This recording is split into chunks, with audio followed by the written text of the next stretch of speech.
وأتوب إليه. أستغفر الله العظيم الذي لا إله إلا هو الحي القيوم وأتوب إليه. أستغفر الله العظيم الذي لا إله إلا هو الحي القيوم وأتوب إليه. إلى حضرة النبي المصطفى محمد صلى الله عليه وسلم وجميع الأولياء الله الصالحين كافة المسلمين والمسلمات أجمعين. الفاتحة. بسم الله الرحمن الرحيم.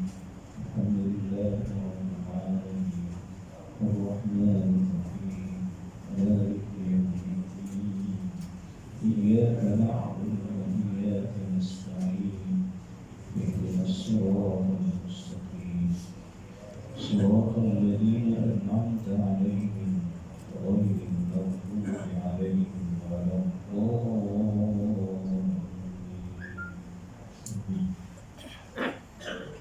بسم الله الرحمن الرحيم. السلام عليكم ورحمة الله وبركاته. الحمد لله رب العالمين، نحمده ونستعينه ونستهديه ونستغفره ونعوذ بالله من شرور أنفسنا ومن سيئات أعمالنا. من يهده الله فلا مضل له ومن يضلل فلا هادي له. أشهد أن لا إله إلا الله وأشهد أن سيدنا محمدا عبده ورسوله. اللهم صل على سيدنا محمد. اللهم صل على سيدنا محمد. اللهم صل على سيدنا محمد وعلى آله وصحبه أجمعين. أما بعد.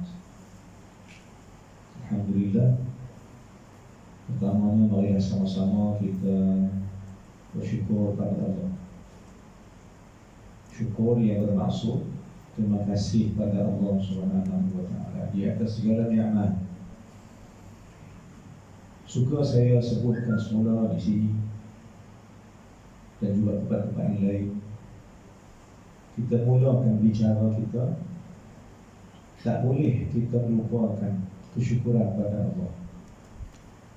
Seperti mana kita memulakan Al-Fatihah dengan Alhamdulillah, begitulah kehidupan kita, perbicaraan kita tak boleh jika sekiranya kita memulakan segala-galanya tanpa memuji Allah Subhanahu wa taala. Tak wajar kita mengambil tabiat daripada firman Allah Alhamdulillah Rabbil Alamin ketika memulakan Fatihah. Dan kita diajar Nabi SAW bangun tidur memulakan kehidupan dengan memuji Allah. Alhamdulillah alladzi ahyana ba'dama amatana wa ilaihi nusyur. Puji Allah lagi. Ingat saya akan kata-kata daripada seorang ulama yakni yang bernama Abdullah Alawi Al-Haddad ataupun dikenali sebagai Imam Ba'lawi Al-Haddad. Dalam kitab Hikam Haddad, hikam ni banyak apa? Hikam Al-Ta'il Askandari, Syekhuna fi Tariqah Syazuliyah. Imam juga ada hikam Abi Madian Al-Ghawsi rahimahullah. Banyak hikam yang ada. Satu hikam yang dibawa oleh Imam Ba'lawi Al-Haddad, mafhumnya kata dia, jangan engkau berguru dengan seorang guru yang tidak mengajar engkau memuji Allah. Bila mana guru mengajar engkau puji pada Allah, bergurulah dengan dia. Kan dia guru yang benar daripada Allah Subhanahu wa taala. Maka disebabkan begitu, maka kita pun memulakan. Kita diajar oleh ulama-ulama silam memulakan ucapan dengan memuji Allah dulu. Kerana percakapan, perbuatan yang tak dimulakan dengan puji Allah sia-sia. Hadis Nabi SAW, setiap amalan yang tidak ada la yabda bi bismillah, kata Nabi SAW, fahuwa aqta'. Ada hadis kata adraj. Yang ini apa dia maksudnya? Setiap permulaan kerja yang tak dimulakan dengan tidak menyebut nama Allah, maka keberkatannya berhenti. Sia-sia amal yang tidak ada ucapan Allah atau bermulakan dengan memuji Allah Subhanahu wa taala. Tuan-tuan dan puan sekalian, dalam kitab tauhid, saya suka mulakan perbicaraan dengan ilmu tauhid dulu.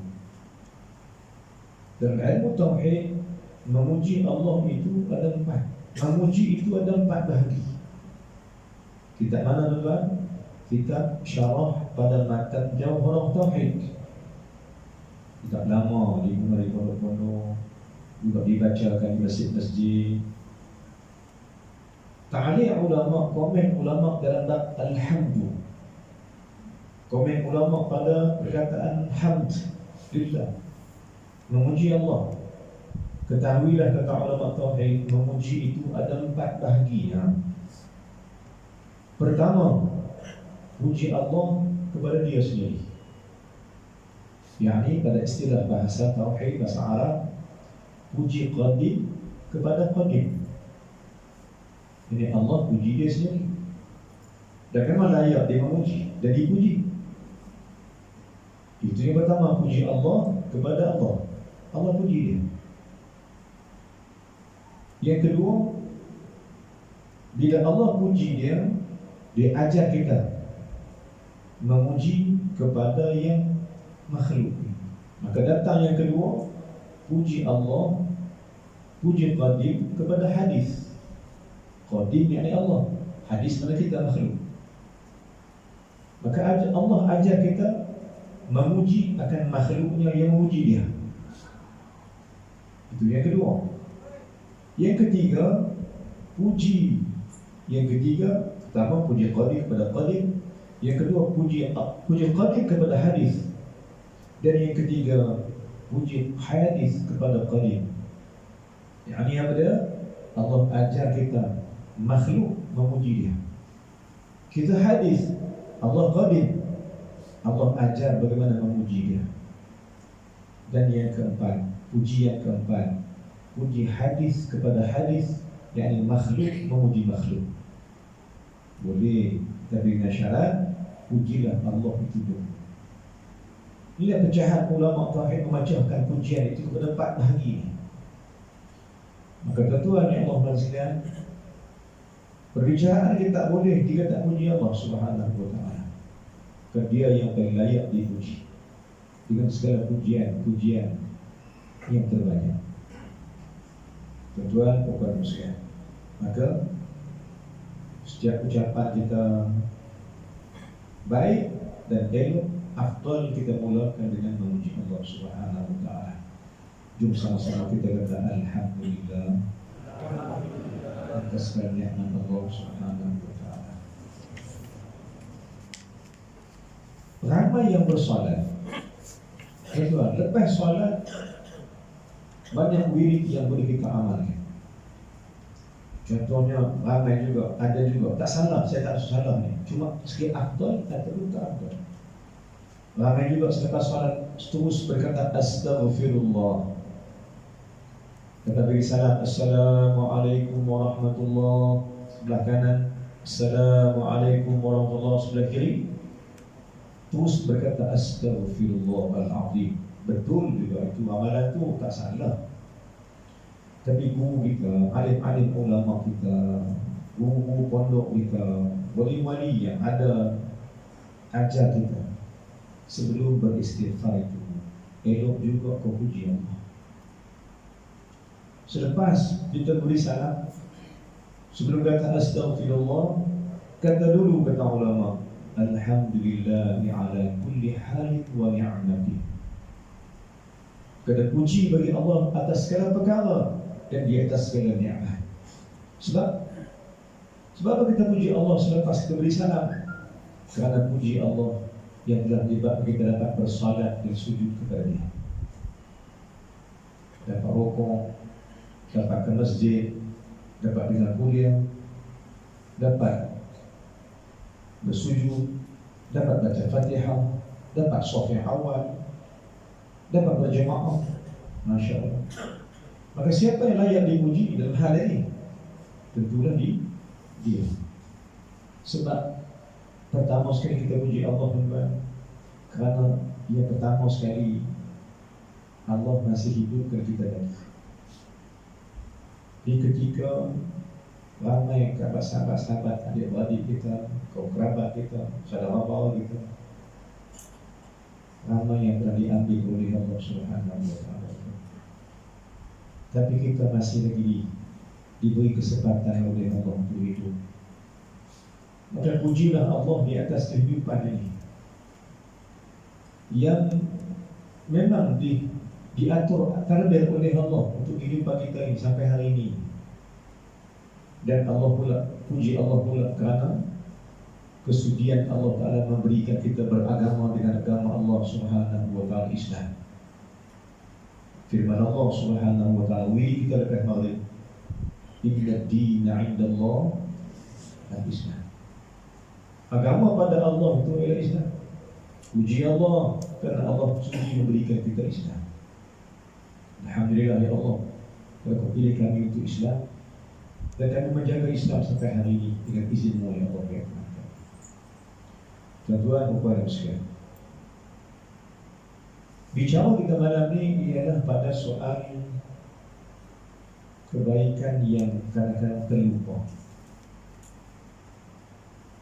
Ada satu benda terlupa kita. Saya nak ingatkan diri saya tuan-tuan. Yakni kita sekarang ni sedang berada pada bulan Rajab. Bulan yang dipilih oleh Allah Subhanahu wa Ta'ala. Dia adalah bulan-bulan yang diberi pahala berganda jika beramal padanya. Bukan bermakna bulan lain tidak bagus tak. Dan bulan ini bulan yang dimuliakan oleh Allah Subhanahu wa Ta'ala. Maka itu kita belajar memuliakan apa yang dimuliakan oleh Allah. Hari Jumaat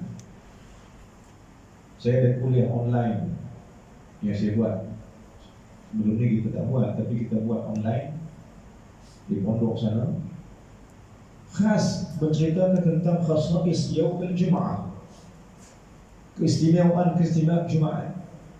Kerana apa? Kerana kita nak belajar memuliakan apa yang dimuliakan oleh Allah. Jumaat ini mulia. Siapa yang muliakan dia? Allah memuliakan Jumaat. Carilah satu surah, ada nama surah Jumaat. Kerana kemuliaan Jumaat itu dihimpunkan oleh Allah pada dia. Maka jom kita muliakan Jumaat ini. Kita ajar anak-anak kita, keluarga kita untuk memuliakan Jumaat. Kita tagline kan dia. Kita beri nama Jumaat di hati. Supaya apa? Supaya reti kita bahawa Jumaat ini hari yang cukup baik. Dia tak sama dengan hari-hari lain. Kerana hadis-hadis Nabi SAW yang pertama dalam kitab Qasais Yaumul Jum'ah, kitab dikatakan oleh Imam Suyuti. Hadis pertama dibawa oleh Imam Suyuti cerita bahawa kehebatan Jumaat ini ialah dia hari raya bagi orang yang beriman kepada Allah. Di sini kita dapat tahu beriman dan tidak kita ini. Antara caranya, adakah kita rasa nak muliakan Jumaat, nak besarkan Jumaat? Kerana siapa yang besar dan muliakan Jumaat, dia termasuk di kalangan orang yang beriman kepada Allah. Hadis Nabi, mafhum hadis Nabi SAW. Maka kita diajar oleh ulama yang silam tentang Jumaat ini. Malam Jumaat nak buat apa? Hari Jumaat nak buat apa? Tengah hari Jumaat waktu khatib baca khutbah, dia akan dua khutbah dulu, nak baca apa? Nak bersebut apa? Asar Jumaat nak baca apa? Kita membaca Allahumma salli ala Sayyidina Muhammad An-Nabi Ummi wa ala alihi wa sahbihi ajma'in Ini salawat yang dipilih oleh ulama khas dibaca oleh Nabi pada hari Jumaat selepas asar. Kerana kehebatan dia cukup banyak. Membaca sekali kata ulama, membaca sekali Allahumma salli ala Sayyidina Muhammad An-Nabiyil Ummi wa ala alihi wa sahbihi wa sallim. Sekali berkata seolah-olah engkau telah berkata selawat sebanyak 80,000 kali. Hebat selawat dia. Selawat Al-Ummi yang amat baik dibacakan pada hari Jumaat selepas asar menantikan masuk maghrib. Ulama ajar kita. Kerana kehebatan selawat ini mengampunkan dosa. So, baca selawat ini di antara asar sampai maghrib pada hari Jumaat, Allah ampun dosanya yang banyak itu dengan berkat syafaat Muhammad sallallahu alaihi wasallam. Paling tidak pun tuan, mungkin tak dapat juga nak baca Allahumma salli ala Sayyidina Muhammad An-Nabiyil Ummi wa ala alihi wa sahbihi wa sallim. Tak dapat juga. Maka apa nak buat? Bacalah selawat apa yang anda mampu. Menantikan waktu maghrib pada hari Jumaat, daripada asar hingga ke Jumaat. Jangan biar masa itu kosong. Isi dia dengan selawat yang banyak untuk Nabi sallallahu alaihi wasallam agar engkau dipimpin pada syafaat Nabi sallallahu alaihi wasallam. Tuan-tuan, banyak amalan-amalan yang ada pada hari ini, pada bulan ini. Jadi apa maksud kita, tuan? Maksud kita, bulan ni bulan yang dimuliakan oleh Allah. Selepas dia datang pula bulan yang kedua, bulan Sya'ban, dan selepas itu datang pula bulan yang terbesar, bulan yang paling dahsyat, bulan yang paling hebat istimewaannya, bulan Ramadan. Oleh sebab banyak-banyaklah doa, Allahumma ballighna Ramadan ini. Ya Allah, sampaikan kami mendapati akan Ramadan itu nanti. Kerana beramal pada Ramadan itu ada kehebatannya, keampunan dosa dan sebagainya. Tuan-tuan, puan muslim, keistimewaan Rajab ni di mana? Soalannya, di mana istimewanya Rajab? Setengah daripada ulama menjawab, istimewa Rajab ini kerana ia ada pada malam 27 nanti. Maka apa kita nak buat? Kita nak jadikan 27 nanti malam istimewa bersama Allah. Kerana malam itu malam yang terjadi peristiwa hebat untuk Nabi SAW,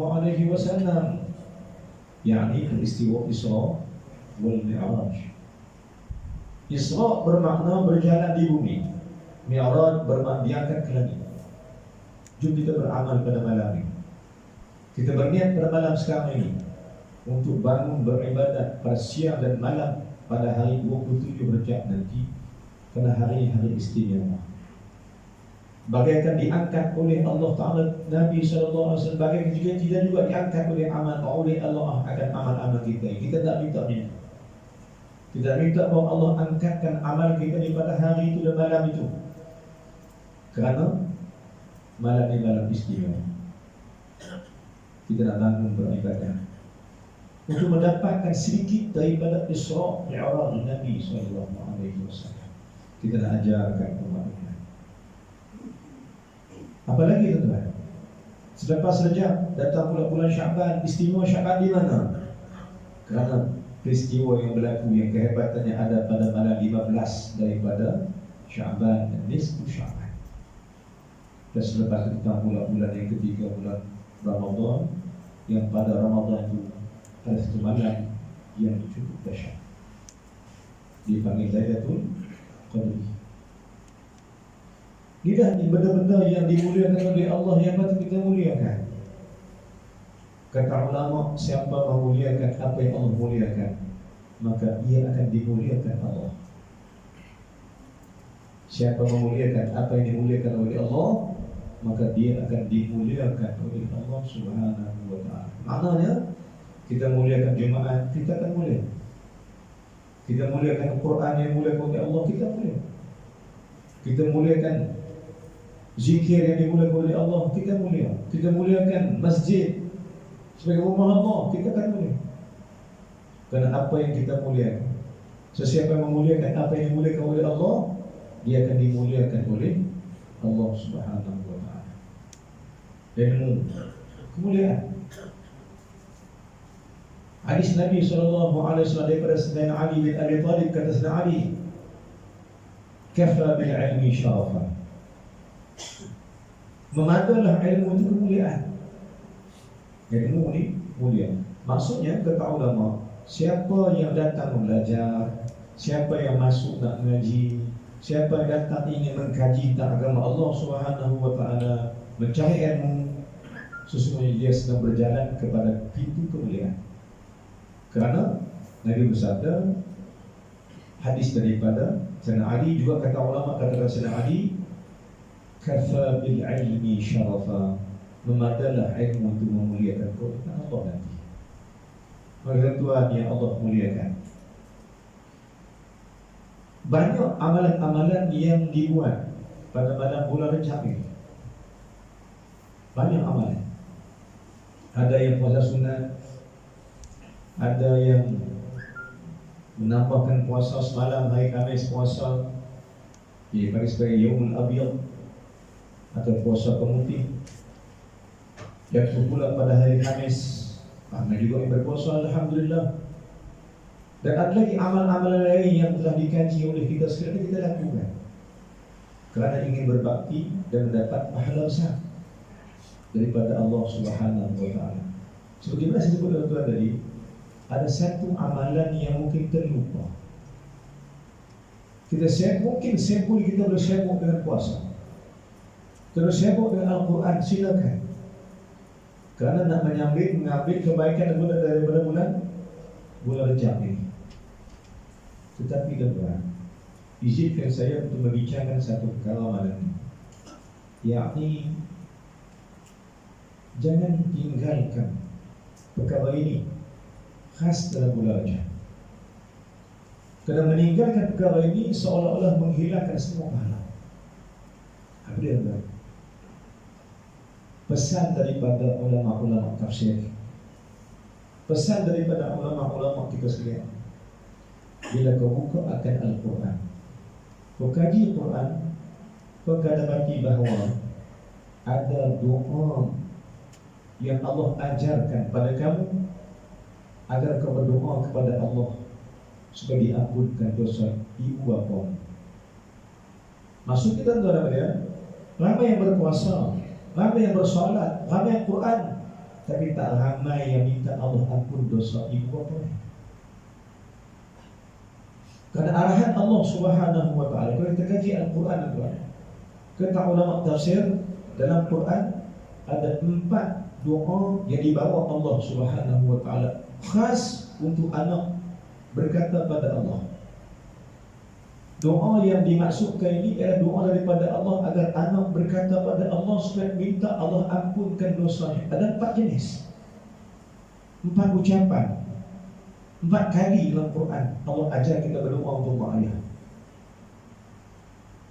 Saya dah sebut benar ni pada awal-awal Rejab dulu di Pulau Pinang sana, yang dirakamkan, yang dimasukkan dalam FB, dimasukkan dalam YouTube. Doa apa tuan? Doa yang pertama kita bawa dulu surah Nuh di Masjid Sungai Tiram, Bayan Lepas Pulau Pinang. Kita bawa benda ini supaya anak-anak ni reti nak berdoa dengan doa Allah Subhanahu wa taala. Firman Allah doa ini, doa daripada Al-Quran, khas untuk mak ayah. Kerana meninggalkan doa pada ibu ayah menyebabkan amal kita tak diridai oleh Allah Subhanahu wa taala. Dasarnya hadis Nabi SAW,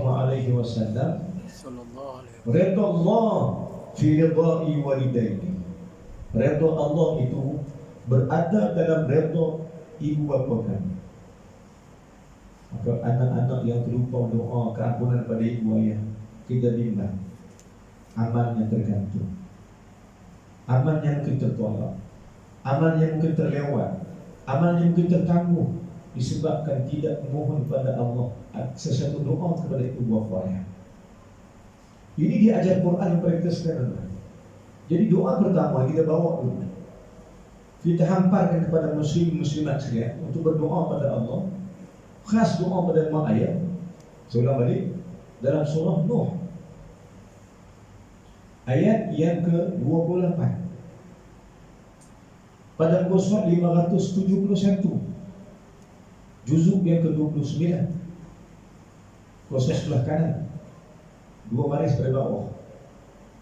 Surah balik, surah apa? Surah Nuh pada muka surat 571 ada satu doa yang Allah suruh kita baca pada mak ayah. Boleh buka Quran semula ya? Siapa yang nak Quran boleh buka? Buka surat semula. Muka surat 571 ayat yang ke-28, 2 ayat penghabisan. Balik 2 baris pada bawah, last sekali. Pada juzuk yang ke-29 di sana ada doa khas Allah suruh kita baca untuk Allah ampunkan, minta Allah ampun dosa mak dan ayah. Dan juga minta Allah ampunkan dosa sesiapa juga yang masuk rumah kita. Yang ni apa dia? Minta Allah ampunkan sesiapa yang bertamu di rumah kita ini. Jika orang beriman dan mukmin dan mukminat. Kita tengok ayat tu lagi. Kita tak baca ayat tu. Tak boleh cari. Ini doa pertama Quran. Untuk sulam balik, untuk kita bacakan pada Allah. Mohon pada Allah agar Allah ampunkan dosa kita dan dosa ibu bapa kita. Tuan-tuan permusuhan, mengapa kita bawa benda ini? Mengapa kita perlu minta ampun pada Allah dan dosa kita dan dosa mak kita? Karena keberkatan akan datang, rahmat akan turun bagi sesiapa membaca doa ini. Tambah-tambah tuan-tuan, disebut tadi suasana hari ini, yakni suasana COVID yang melanda kita dunia alamnya, hampir setahun kita menjalani dia. Setahun. Bulan ini bulan 3, 26, 27, 28. Februari ada 30 kan? Ada mana ada 30. Tak pernah ada 28 dia. Esok lusa habis bulan ni. Maka datang bulan-bulan yang ke bulan 3, bulan Mac. Bulan 3, datang bulan 3 nanti cukuplah setahun kita berada bersama COVID-19. Apa yang kita tak buat? Maksud kita, apa yang tak kita buat? Sila. Biasa.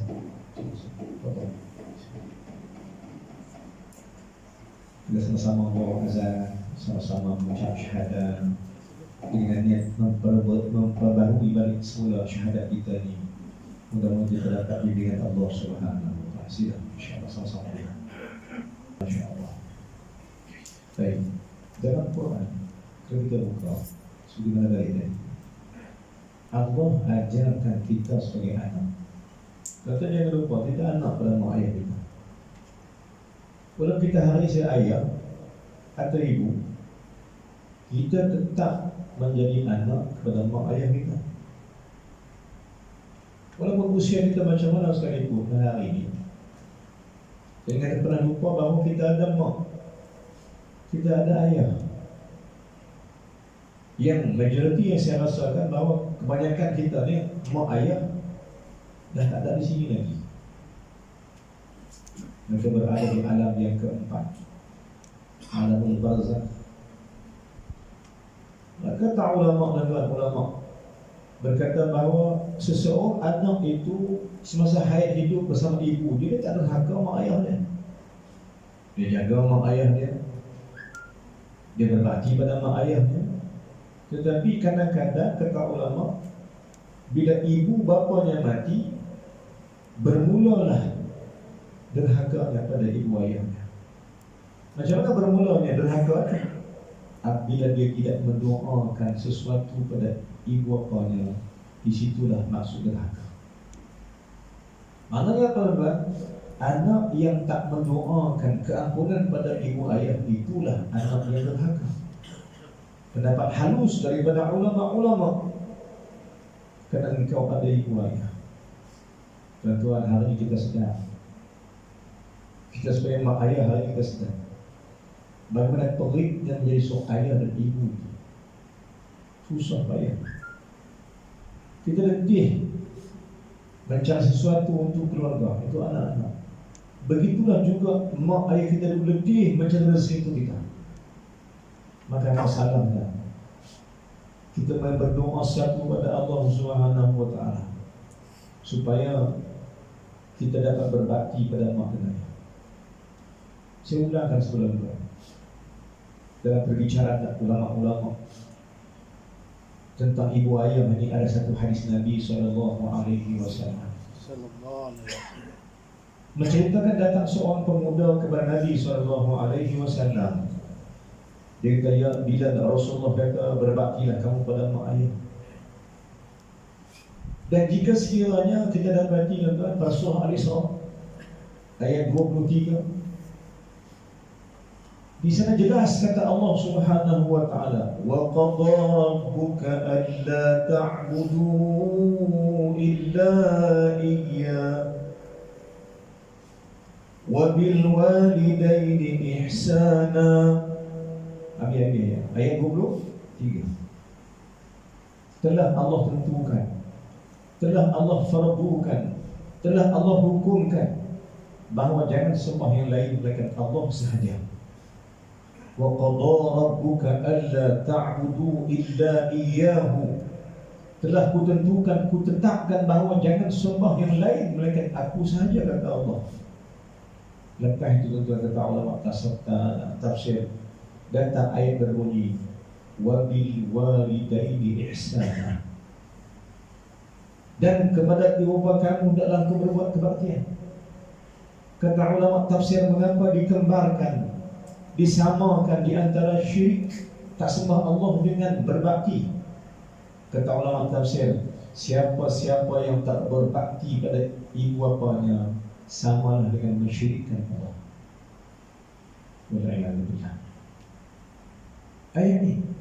Sebab itu ulama ajar, Allah ajar kita jangan sampai mensyirikkan Allah pada meninggalkan ibu ayah ini.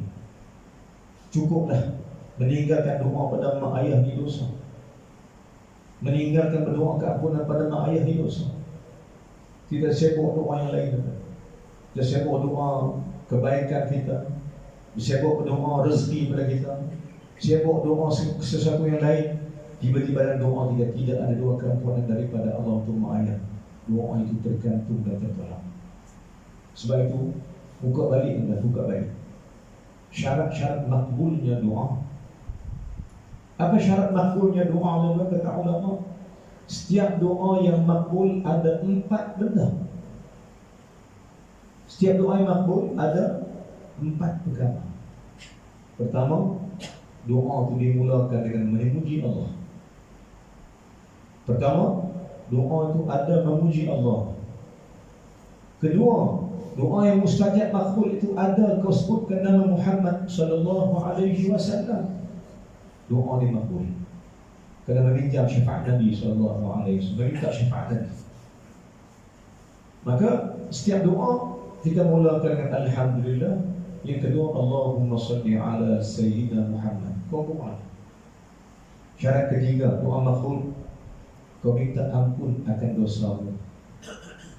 Dan syarat keempat, kau minta ampun akan dosa kedua ibu bapa.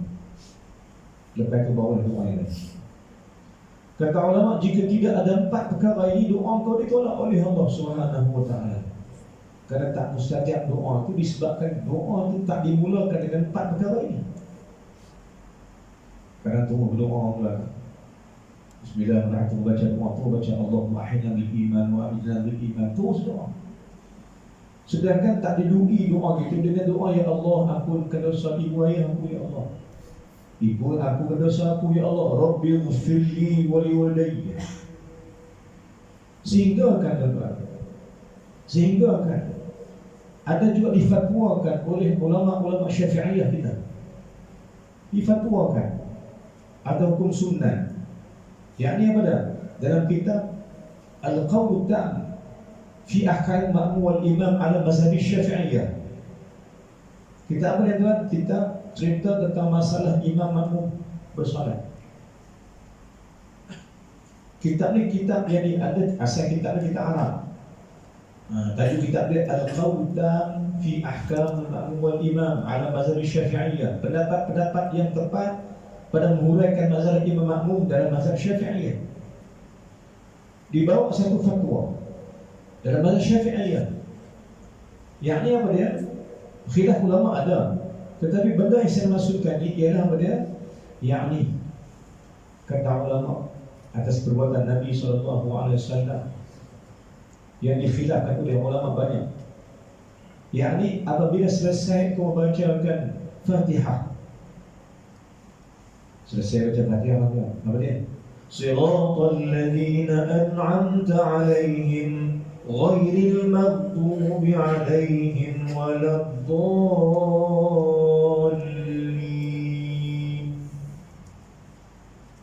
Ikut ulama kata apa?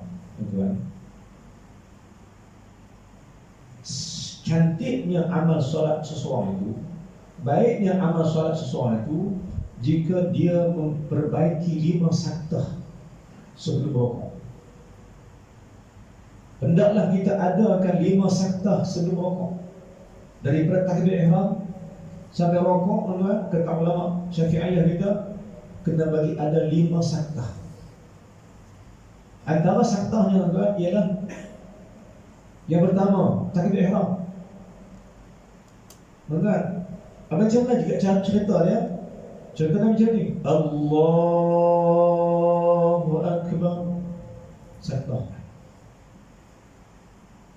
Pada qauli kena ada saktah. Pada fi'li kena ada thama'ninah. Pada qalbi baru datang sakinah. Ini solat yang dibawa oleh Syekh Al-Fatani rahimahullah, yang ada dalam kitab Fatih Munatul Musalli atau kitab Muniyatul Musalli, kitab utama yang kita belajar solat.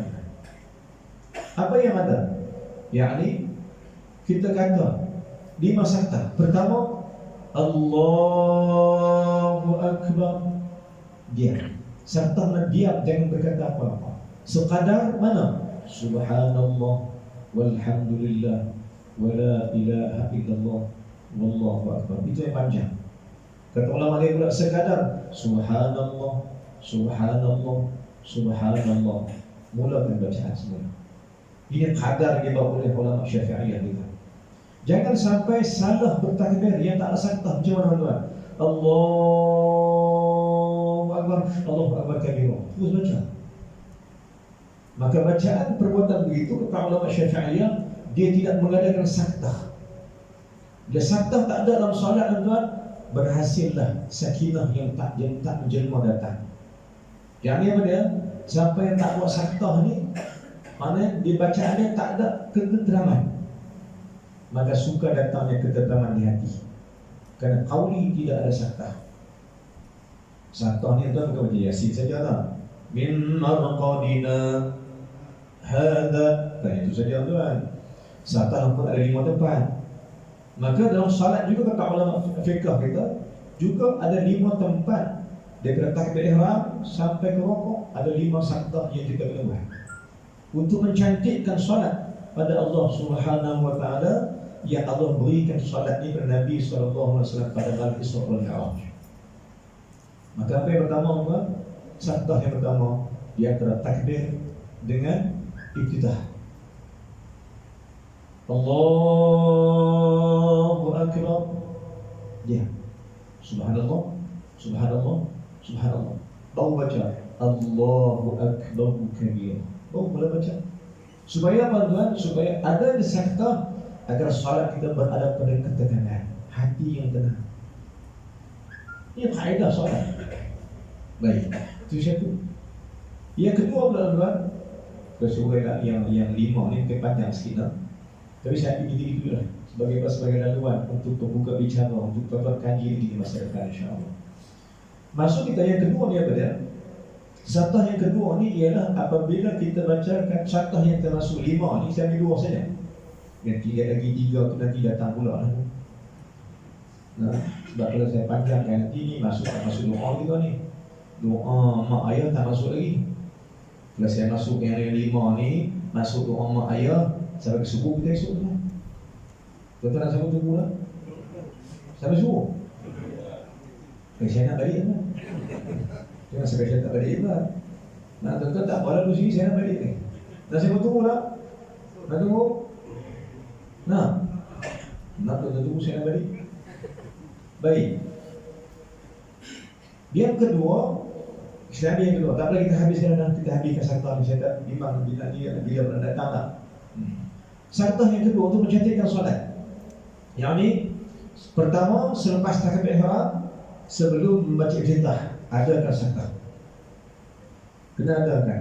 Saya bayangkan semula, Allahu Akbar.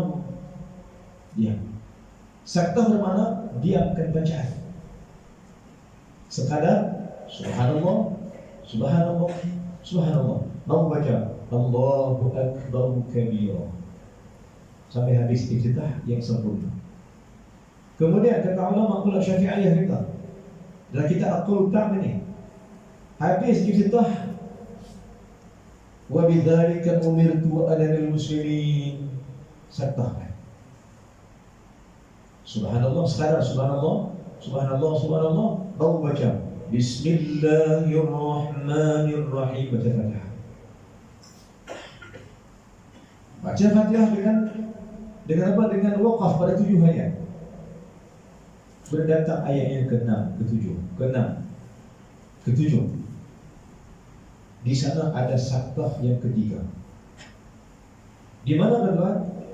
Siratal ladzina an'amta 'alaihim ghairil maghdubi 'alaihim waladdallin. Datang sartah ketiga. Sebelum berkata amin itu sartah. Jangan sampai ghairil maghdubi 'alaihim waladdallin. Amin menyambung. Kerana pasal apa itu? Kalau mazhab kata tak apa, tapi Syafi'ah kata elok kau asingkan Al-Fatihah dengan amin, sebab amin tak masuk dalam surah Fatihah. Yang masuk surah Fatihah ialah Bismillah. Jadi kena berhentikan dia untuk niat mengasingkan di antara Fatihah dengan amin. Bimbang nanti orang kata amin masuk Fatihah pula. Maka selepas ghairil maghdubi 'alaihim waladdallin, sartah. Dan kata ulama, semasa sartah inilah ada satu doa yang sunat dibaca atas perbuatan Nabi SAW yang dikhilafkan oleh ulama mazhab. Ada kata tak boleh baca, ada kata elok baca, ada kata wajib baca, ada kata sunat baca. Tapi kita mengambil Syafi'ah mengambil sunat dibacakan pada salat kita ini, sama ada fardu atau sunat. Mazhab Syafi'ah juga berkhilaf. Ada kata boleh baca pada sembahyang fardu, dan ada kata elok juga afdal kalau dibacakan pada salat sunnah. Kemudian boleh bilang apa nak baca apa? Di antara Fatihah dengan amin. Kita diajar Nabi SAW diajar untuk berdoa kepada Allah dengan kata kita, Rabbighfirli wa liwalidayya. Short pendek. Rabbighfirli wa liwalidayya. Tak masuk dalam warhamhuma kama rabbayani shaghira, tak masuk dalam itu yang tak masuk ke kacau sangat aku. Pendek sikit tu dia, Rabbighfirli wa liwalidayya. Kenapa kata ulama? Kerana apabila kau berkata begitu, Fatihah ini kau bacakan, ketahuilah amin itu sedang dinanti oleh para malaikat Allah. Bahawa siapa yang memuji akan Allah Ta'ala, memuji Nabi SAW dan minta ampun pada mak ayah pada Fatihahnya, maka doanya akan diangkat oleh malaikat kepada Allah SWT. Seolah-olah malaikat berkata, ya Allah, bersampaikanlah hajatnya ya Allah, berkenankanlah permintaannya. Ketika pahala itu juga minta pada Allah, ya Allah, ampunkan dosaku dan dosaku Bapa. Mustajab doa. Apa jadi di sana tuan? Pada mak ayah yang berada kubur, waktu anak kata macam ni, ketika itu kata ulama, terbuka lagi pintu syurga untuk mak ayah. Setiap kali kau bacakan doa pengampunan untuk dirinya. Ni kerja anak tuan. Kita nak ajar anak-anak kita ni berdoa untuk kita, dan kita nak ajar diri kita berdoa untuk mak ayah kita. Karena kata Nabi SAW, ibu bapa yang ditidurkan oleh Allah di kubur dikejutkan oleh malaikat dengan kejutan kegembiraan. Yang ni apa dia? Bahasa kata mak kita tidur dalam kubur, tidur dengan tenang. Kita tak layak itu bukan, tak layak dah. Datang malaikat kejutkan, bangun. Sebab terkejut mak kita. Bangun sebab apa? Kata malaikat, Allah suruh engkau, aku angkat engkau ke syurga yang tinggi disebabkan doa anakmu pada engkau. Maka terbangun mak ayah kita di kubur, kerana dibawa malaikat ke syurga lain pula dengan penuh kenikmatan lagi. Kerana ada anak yang beristighfar pada kita sekalian. Maka istilahnya doa anak-anak pada mak ayah mengejutkan mak ayah di syurga. Terangkat mak ayah kita di syurga. Takkan kita tak sayang mak ayah kita tu? Kalau betul kesayang mak ayah kita, indah peluang kita untuk berdoa, mohon pada Allah agar Allah angkatkan derajat mak ayah kita di syurga. Inilah satu daripada kerja anak kita. Maka kata pada Allah, kata ulama, kata pada Allah pada saktah yang ketiga, ulang balik, siratal ladzina an'amta 'alaihim ghairil maghdubi 'alaihim waladdallin. Saktah kan? Masa saktah tu kata pada Allah, Rabbil, kata mulut, kata nanti, Rabbil fikri boleh wajibnya. Amin. Ustaz, kata Allah mustajab. Kenapa? Kerana doa benar-benar mak ayah kau bacakan dan doamu disambut oleh para malaikat Allah Subhanahu wa ta'ala. Ini kerja kita. Maka saktahkan sebentar di antara Fatihah dengan Amin. Dan itu saktah yang ketiga. Saktah yang keempat yang kita adakan pada salat kita ni apa dia? Saktah keempat tentu ada apa dia? Yakni selepas Fatihah, sebelum kebacakan surah. Ghairil maghdubi 'alaihim waladdallin. Amin. Selepas amin, sebelum surah saktah. Amin. Dia saktah. Baru baca Bismillahirrahmanirrahim. Qul huwallahu ahad. Oh, boleh baca surah. Habis itu pula yang kelima apa dia? Selepas surah sebelum rukuk. Lam yalid wa lam yulad wa lam yakul lahu kufuwan ahad. Serta Allahu Akbar. Ketertiban salat menjadikan hati ini. Mak ayah seronok di kubur, dapat doa anak. Malaikat seronok sebab kita dapat ketenangan daripada Allah, didoakan oleh para malaikat Allah Subhanahu wa ta'ala. Ini yang disebutkan oleh guru kita, guru saya juga, Hafizahullah, Syaikhul Al-Marbu Al-Banjari. Kalau kita manusia-manusia yang didampingi oleh para malaikat Allah, termasuklah orang yang berdoa pada mak ayah ketika mana baca Fatihah. Tuan-tuan bukan Muslim. Maka yang kelima apa dia? Selepas surah, sebelum rukuk, saktahkan. Dia 5 saktah yang mencantikkan pribadi kita dengan Allah Subhanahu wa ta'ala, supaya tak kelang kabut bersolat. Solat ini hadiah daripada Allah untuk kita sekalian. Tuan-tuan bukan Muslim. Habis 5 saktah yang ada dalam solat seseorang. Kita perbaiki solat kita ini. Kita baiki akan solat ini, kerana baiki solat ini baiki pribadi. Baik. Saya ucapkan kata ulama, siapa yang nak baik akhlaknya, perbaik akan solat. Siapa nak baikkan dirinya pada Allah, perbaiki akan hubungan baik dengan Allah Subhanahu wa ta'ala. Seperti mana saya pinjam kata-kata hikam daripada Abi Madian Al-Rawfi.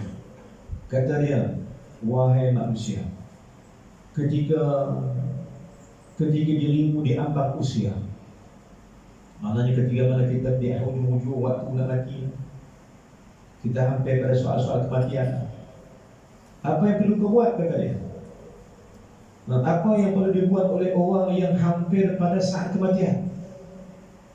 Kata Imam Al-Ghawsi, Ibn Al-Ghawsi kata dia, jagalah.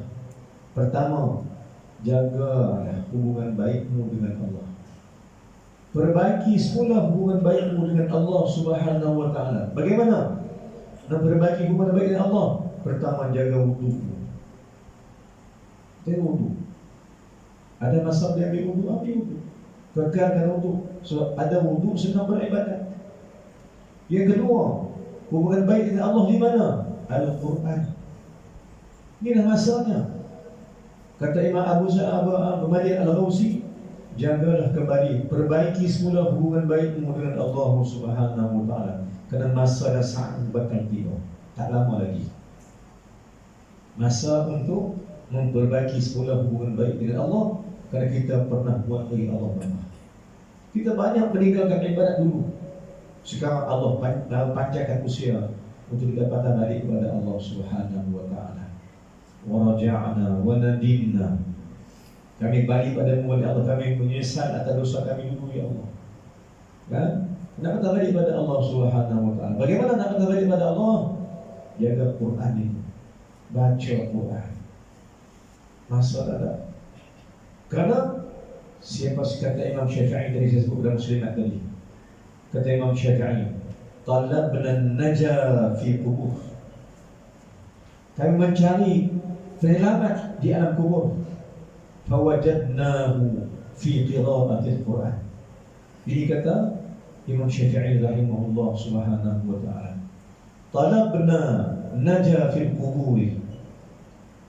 Kami mencari jalan selamat di alam kubur. Fawajadnahu fi qira'atil Quran.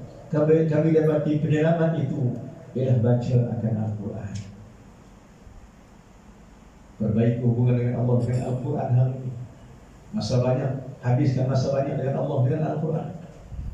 Perbaiki balik. Dan ketiganya tuan-tuan, perbaiki hubungan baik dengan Allah dengan perbaiki semula solat ini. Macam mana perbaiki solat? Perbaiki bacaan, perbaiki perbuatan, dan perbaiki hati dan perasaan. Perbaik-baik supaya terbina baik jabatan kecintaan pada Allah Subhanahu wa ta'ala. Tuan-tuan, puan muslim, doa nak berhenti tuan.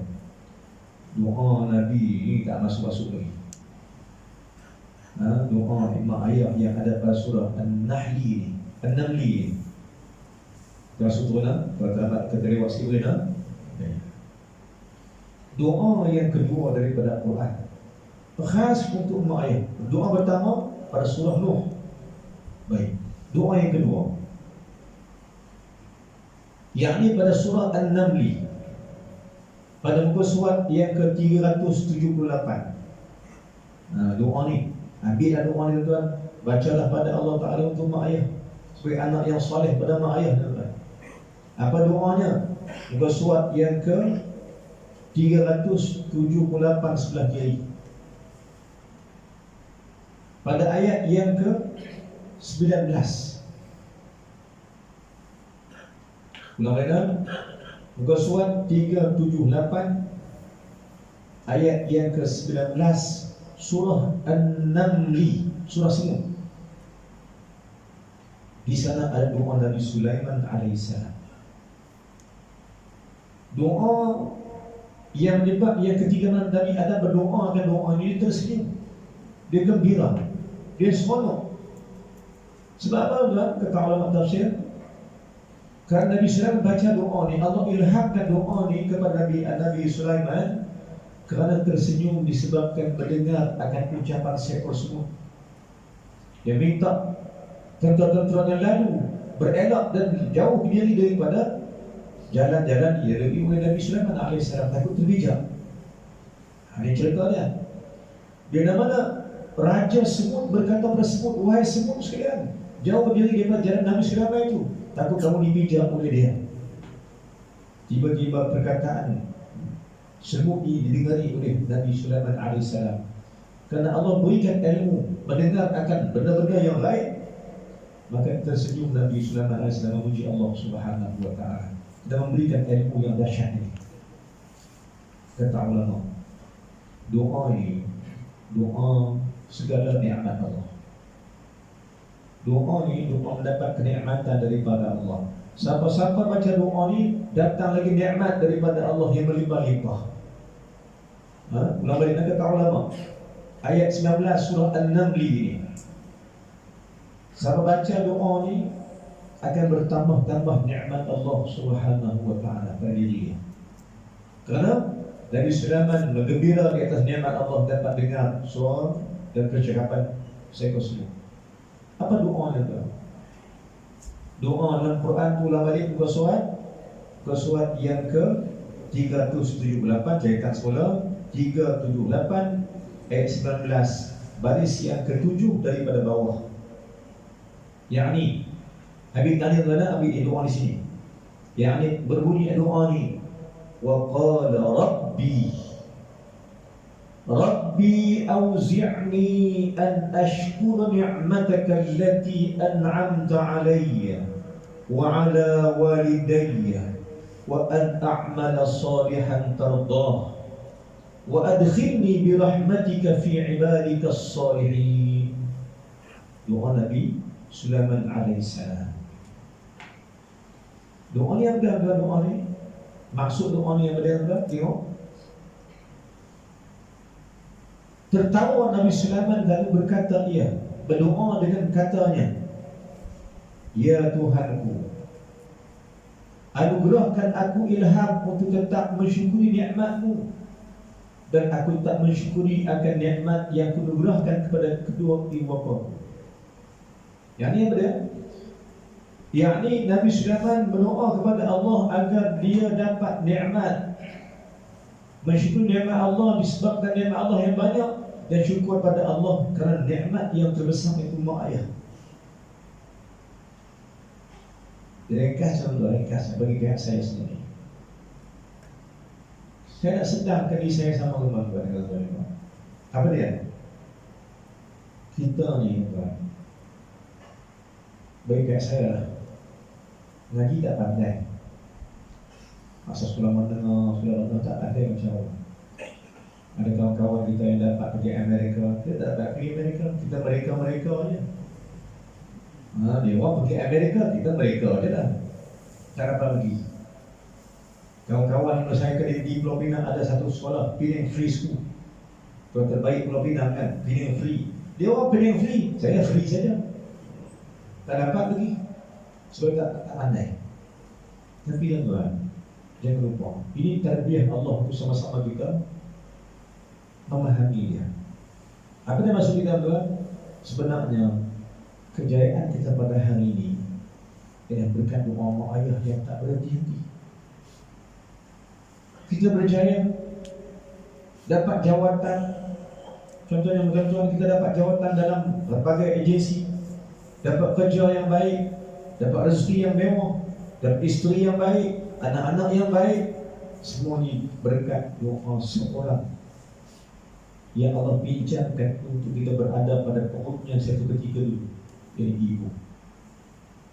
Dan juga dia berkat daripada seorang lelaki yang banyak berkorban untuk kita sekalian, yakni seorang ayah. Mereka berdua lah yang banyak doa untuk kita. Di balik doa mereka dalam solat, dia tak pernah doa, tak lupa doa kita. Lepas tu kita mengaji tak pandai macam mana pun, tapi disebab berkeberkatan doa mak ayah, Allah aturkan jalan kita satu. Sehingga kita dapat nikmat, kejayaan. Dapat lulus. Contoh kelebihan kat saya sikit, Allah takdirkan dengan berkat doa mak ayah sampai ke Al-Azhar. Daripada sekolah biasa, pada ikut ta'aruf sikit tuan, saya sekolah biasa, sekolah kebangsaan biasa, masuk ke sekolah menengah biasa, akademik. Tapi di masa berkat doa mak ayah, tiba-tiba hati jatuh cinta dengan pondok Madrasah Al-Khairiyah Pokok Senang Kelantas. Saya berhenti sekolah menengah, masuk pondok. Dengan berkat doa mak ayah juga Allah hantarkan Mesir. Selepas 7 tahun di pondok, masuk pula Al-Azhar, 7 tahun pula. Berkat doa mak ayah lagi, Allah pinjamkan, Allah benarkan saya Menyambung pelajaran ke Syria pula, alhamdulillah. Dapat sambung lagi sampai 2,000 baru balik. Maksud kita tuan, semua benda ni ialah berkat doa daripada mak ayah. Kalau gitu jalannya tuan, jangan lupa berdoa kebaikan untuk anak-anak. Doalah banyak-banyak.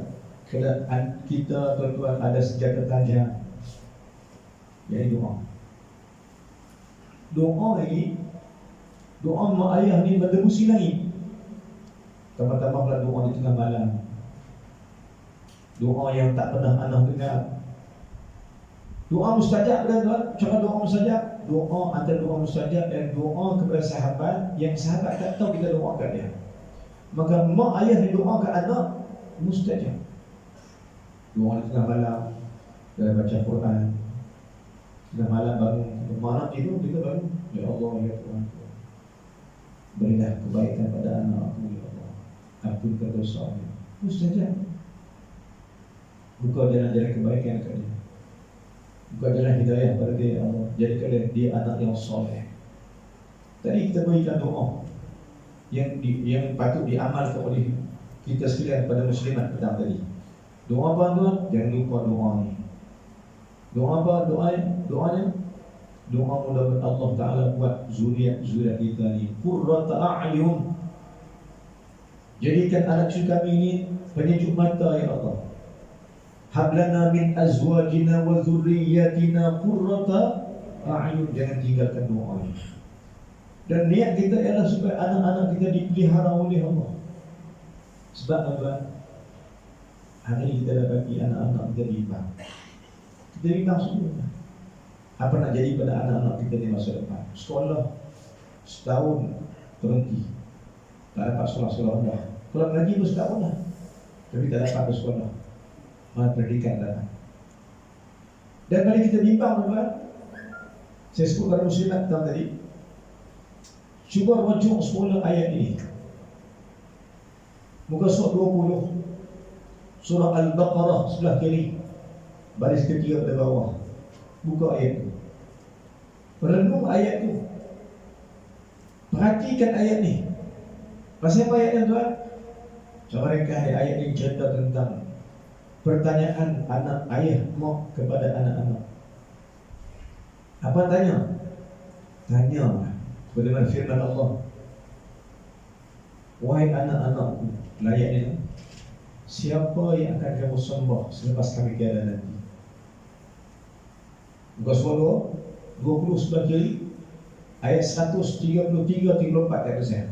Baris kedua ketiga ke bawah. Cuba balik ayat. Mafhum dia ialah ya Allah, doa. Yang ni apa dia? Pertanyaan mak ayah kepada anak-anak yang patut kita amal hari ini. Nak tanya anak-anak ni sebagaimana tanya Nabi-Nabi pada anak-anak mereka itu, ma ta'buduna min ba'di. Apa maksud dia? Muka surat 20 ayat 133-34. Baik 2-3 ke bawah. Semula ayat itu bunyi di mana? Sebagian ada ma ta'buduna min ba'di. Wahai anakku, siapakah yang akan kusembah selepas aku tiada nanti? Maknanya apa dah? Isu kita dah mati ya, anak-anak sembah Allah. Mana kebimbangan kita tuan ialah takut anak-anak ni tak sembah Allah sebab tak ada kita nanti. Dia kata Muslim doa banyak pada Allah Ta'ala, ya Allah jadikan anak-anak aku ni anak yang soleh. Jangan pernah tinggalkan doa untuk anak-anak. Baik tuan-tuan Muslim, mula balik pada ayat kita semula. Surah An-Nahl ayat yang ke-19. Surah An-Nahl ayat yang ke-19. Muka surat 378. Baris ke-7 ke bawah. Yang ni apa dia? Rabbi auzi'ni an ashkura ni'mataka alayya. Ya Allah, berikan aku mengerti agar aku bersyukur nikmat-Mu ke atas aku, dan berikan aku mengerti agar aku bersyukur pada nikmat yang ku berikan pada mak dan ayah aku. Kerana doa ini ada kaitan dengan doa pada ayat ke-7 pada surah Ibrahim. La in syakartum la azidannakum Wa in kafartum inna 'adzabi lasyadid. Barang siapa yang syukur aku tambahkan nikmat. Barang siapa yang kufur, jaga azab aku nanti. Azab yang pedih. Maka tak ulama tafsir pula, siapa yang pandai bersyukur pada dirinya dan kepada mak ayahnya akan bertambah nikmat daripada Allah. Bertambah. Maka hari ini tuan ketahuilah, rezeki yang mudah datang pada kita ini. Kita buat kita hikam bawah ini. Hikam akan sekadar hikam yang kedua. Iradatuka tajridi. Cerita pasal iradah tajridi. Kata ulama dalam kitab ni, syarah pada hikam. Apa dia tuan-tuan? Jadi kata ulama, apabila Allah meridaimu, ini tanda. Tanda-tanda Allah redhakan kamu sebagai hamba-Nya ada. Apa dia tanda-tanda Allah redhakan kamu? Antaranya kerana Allah redha kamu, kerana kamu diredai oleh mak dan ayah kamu. Apa tanda mak ayah kamu redha dan Allah redha? Tandanya rezeki kamu mudah sampai. Rezeki kamu mudah, tak perlu susah payah banyak-banyak. Rezeki datang tiba-tiba tanpa tak disangka-sangka. Kata ulama-ulama ahlillah, ulama-ulama akhlak tasawuf, akhlak tauhid, akhlak dan sebagainya, tanda-tanda kau Allah redhakan kau dan tanda-tanda kau dapat kebaikan banyak daripada Allah ialah rezeki datang mudah. Rezeki datang mudah menunjukkan bahawa Allah redha kamu, kerana Allah redhakan kamu disebabkan mak ayah kamu redhakan kamu sebagai anak. Baik. Itu tanda pertama, rezeki datang tiba-tiba. Tak susah payah datang tiba-tiba rezeki. Di ketiga, ekonomi jatuh.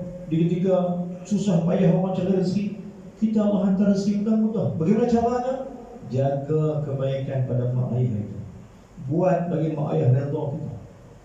Kita akan bahagia selamanya. Kerana di sana ada redha Allah Subhanahu wa ta'ala. Syukur kepada Allah di atas nikmat kita dan nikmat mak ayah. Nanti Allah ganda-gandakan pahala dan Allah ganda-gandakan rezeki yang tiba-tiba datang. Baik, apalagi doa ni tuan-tuan. Sambungan doanya, berdoa pada Allah, syukur pada Allah dan nikmat atas kita dan atas nikmat mak ayah. Dan kata pada Allah, wa an a'mala salihan tardah. Dan apabila aku diterima nikmat daripada Engkau, jadikan aku dapat beramal dengan amal yang soleh. Doa ni. Pertama minta Allah, syukur pada Allah dan nikmat dari diri kita, Islam dan sebagainya. Dan yang kedua minta Allah redhakan dan terima kasih pada Allah atas nikmat yang beri kepada mak ayah pada kita. Dan ketiganya doa ni berbunyi, ya Allah, berikan aku nikmat-Mu agar aku mensyukuri nikmat mak ayahku. Tak lupa doa pada mak ayah. Dan ketiganya minta pada Allah agar dapat kita beramal dengan amal yang soleh. Kata ulama tafsir, amal soleh kita hari ini adalah kena redha mak ayah tu kita. Kita dapat solat, dapat Al-Quran, dapat zikir, dapat ke masjid. Ini sebagai tanda-tanda mak ayah redhakan kita. Mak ayah ni berdahsyat, dia punya apa? Dia pengorbanan dia. Baik, sudah kita berkorban pada hari ini pada anak-anak, kita dapat mak ayah kita dulu juga banyak berkorban untuk kita sekalian. Simple contohnya, tak simple contoh. Seorang ayah keluar kerja dari rumah mencari rezeki untuk anak-anak. Kadang-kadang isteri tak tahu, anak pun tak tahu. Beberapa kali kita tolak motosikal, pancit di tepi jalan. Tak ada siapa yang tahu. Tak ada siapa yang tahu bahawa kita menolak motor di tengah hujan. Tak ada siapa yang tahu minyak habis. Tak ada siapa yang tahu. Pengorbanan inilah dia bahkan Allah sayangkan seorang ayah. Dan dia berdoa pada Allah untuk anak-anak dia. Allah menerima doa itu kerana pengorbanan yang tinggi. Tuan-tuan, kepada muslim. Maka doa ayat ni nak minta pada Allah agar kita dapat beramal dengan amal soleh. Wa an a'mala salihan tardah. Dan berilah mak ayah kami dapat beramal dengan amal soleh dan berikan pahala soleh untuk mereka itu, ya Allah. Ini maksud doa ini. Dan berikan kami juga dapat beramal dengan amal yang soleh yang Kau redha, ya Allah Tuhan kami. Bi rahmatika, fi ibadikas salihin. Dengan rahmat-Mu ya Allah, jadikan aku dan mak ayahku hamba-Mu yang saleh ya Allah ya Tuhan.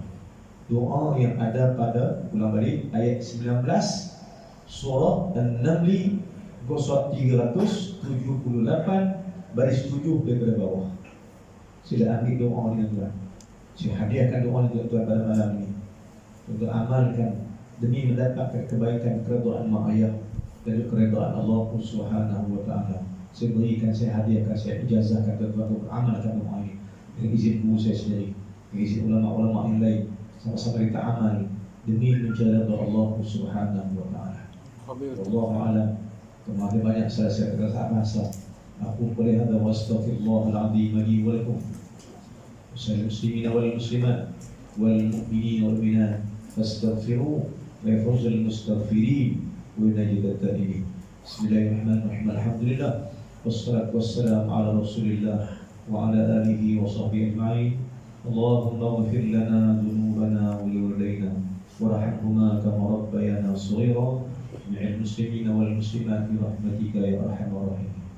Ya Allah ya Tuhan kami, ampunkan dosa-dosa kami ini ya Allah. Kami sedar, kami nyesal.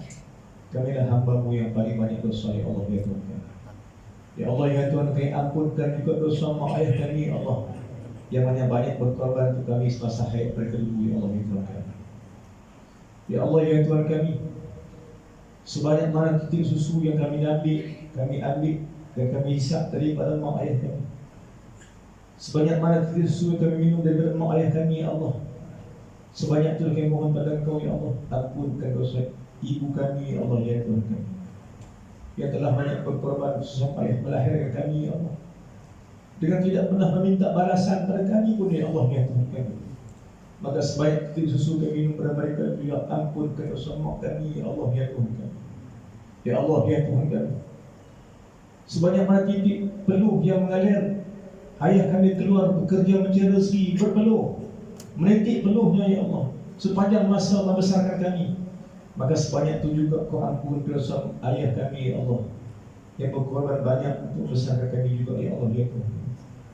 Ya Allah ya Tuhan kami, izinkanlah kami sentiasa mengucapkan keampunan padamu atas dosa mak ayah kami ya Allah. Kadang-kadang mereka tak dapat salat disebabkan kami, terganggu puasa mereka disebabkan kami ya Allah, terganggu ibadah malam disebabkan kami ya Allah yang menangis. Maka ya Allah ya Tuhan kami, ampunkan dosa mak ayah kami ya Allah ya Tuhan kami. Kami banyak dosa yang mereka ya Allah, tapi mereka tetap menyintai kami singgah ke hari ini ya Allah ya Tuhan kami. Ya Allah ya Tuhan kami, dekatkan kami dengan-Mu ya Allah pada segala amal-amal. Bawalah kami pada redha-Mu ya Allah ya Tuhan kami, dengan pimpinan daripada ulama-ulama kami ya Allah, dan kami menuju pada redha-Mu di samping mendapat syafaat Nabi SAW. Ya Allah ya Tuhan kami, berilah kebaikan banyak pada kami, bukalah peluang-peluang ibadah pada kami ya Allah setiap masa, karena kami merasakan bahawa kami makin hampir dengan kematian kami bertemu dengan-Mu ya Allah ya Tuhan kami. Ya Allah ya Tuhan kami, maafkan kami ya Allah, berikan peluang bertaubat pada kami ya Allah di sepanjang masa ya Allah Tuhan kami. Dan ya Allah ya Tuhan kami, bila datang malaikat maut menjemput kami nanti ya Allah, bila datang malaikat maut datang mencabut nyawa kami ya Allah ya Tuhan kami, izinkan lidah kami ini ya Allah, izinkan lidah kami yang jangan-jangan mengucapkan nama-Mu ya Allah, yang jangan-jangan berzikir akan nama-Mu ya Allah. Bila datangnya ajal menyebut kami ya Allah, izinkan kami menyebutkan nama-Mu ya Allah, izinkan mengucapkan terima syahadah ya Allah di akhir hayat kami nanti ya Allah Tuhan kami. Dan izin kami berkata akan kalimah ini, kalimah yang berbunyi La ilaha illallah, La ilaha illallah, La